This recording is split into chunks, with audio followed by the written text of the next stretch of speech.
The next step in getting our AdSense site set up is to go and do some keyword research. Now, you should have decided on a niche for your first website, and to be honest, it doesn't matter what niche you choose. The research we do on the keywords is going to be what determines how successful our site is from getting traffic from the search engines.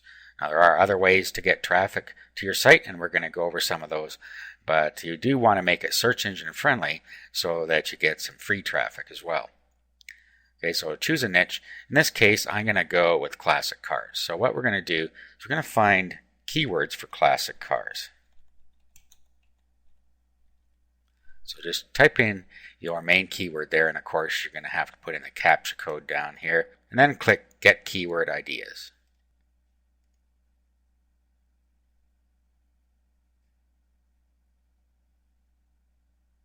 Okay, and then it comes up with a list for us here.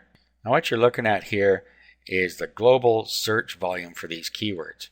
And what you're going to want are keywords that have more than 1,000 searches a month. This is step one. Okay, so there's a whole lot of them here. So what you're going to want to do is add all of those keywords that are over 1,000 into the list on the side. To do that, all you have to do is click there and the keyword appears over there. So just do that with all the keywords over 1,000 searches globally in the previous month. Just keep on going, get all the ones over 1,000 in there. Okay, so now I have a big list of keywords here. So what I'm going to do is I'm going to download them, and I'm going to download them as text. So just click on text here, and a window like this comes up. And if you open it with Notepad, it comes up like that. So what you can do now is just save this, do a save as, and save it to your desktop. Okay, now there's another stage to this part of keyword research. We haven't really done much research yet. All we did was get a list of keywords. But the next thing we need to do is get the competition for these keywords. Now, to do that, what we do is we pick the keyword, then we go to google.com and we paste that right in here and put double quotes around it. This is what's called an exact match.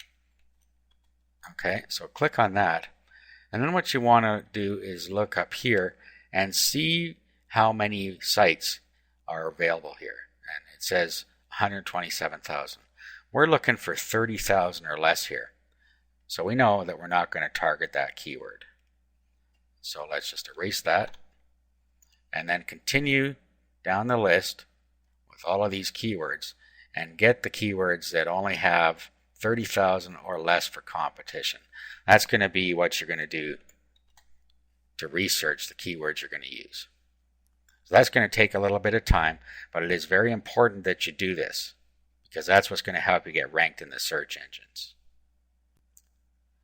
Okay, so when I've gone through that process, this is the list of keywords I have. Now, admittedly, I didn't go through them all here because I'm doing a tutorial. But what I would try to do is get all the keywords that I had on the list researched.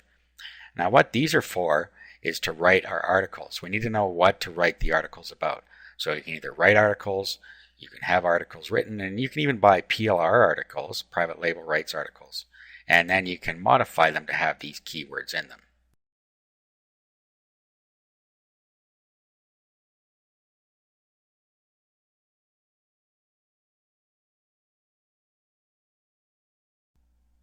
There are two different ways to approach getting a domain name for your site. First of all, you can get a domain name that is specific for your niche. So in my case, it's classic cars. So what I would want to do is get a domain name that has my main keyword in it. So what I would do is go to GoDaddy or one of the domain registrars. I do classic cars. And there are different variations on this. And then I would do a search. Now this obviously is not going to be there, but if I do a search, it'll give me some alternatives here.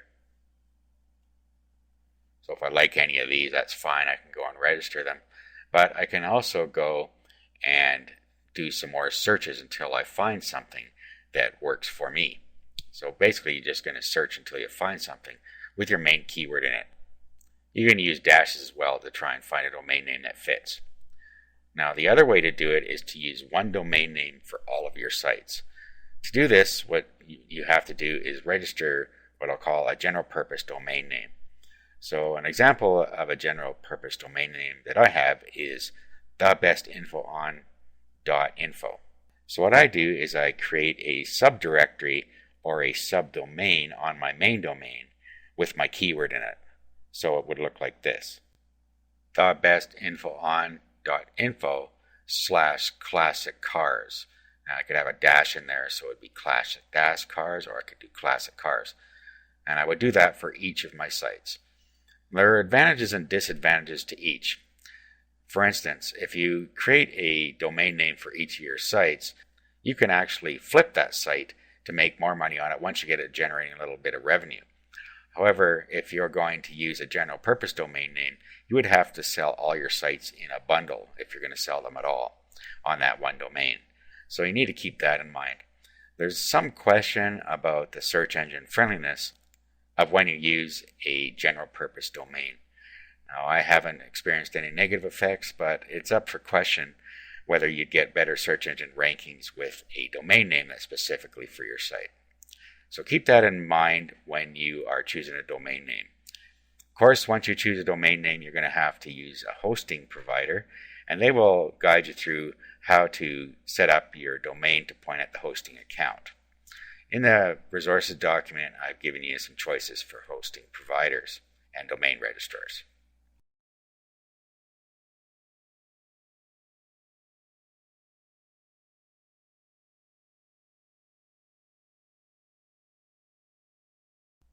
Now, there are a couple different ways to approach creating your site. One is to create a traditional site using a site template. You can go to a site like oswd.org that you see in front of you here. You can find a template and you can use that template.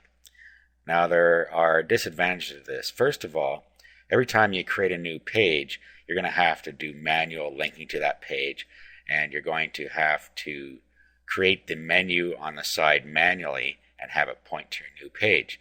Now, this isn't difficult at all. However, it does have a little bit of disadvantage because you do have to have some manual intervention to create these different pages on your site. Also, the search engine friendliness of these templates is all up to you to put in there. So they don't really come search engine optimized. You're going to have to do the work to do that. Now, the other route you can go is to go to WordPress. WordPress.org does a lot of these things for you. It'll do all the site linking for you. You can make it more search engine friendly. You can set it up to notify Google Sitemaps. There's all kinds of things you can do if you use WordPress. So which direction you want to go is entirely up to you, but I do recommend that you use WordPress. Now, whichever route you go, you need to be selective about what type of templates you use. In order to get the most out of WordPress, you need a very simple template. You don't want to be distracting people with graphics and a layout that has them looking all over the place. People have a tendency to read from left to right, so the less distractions you have, the better.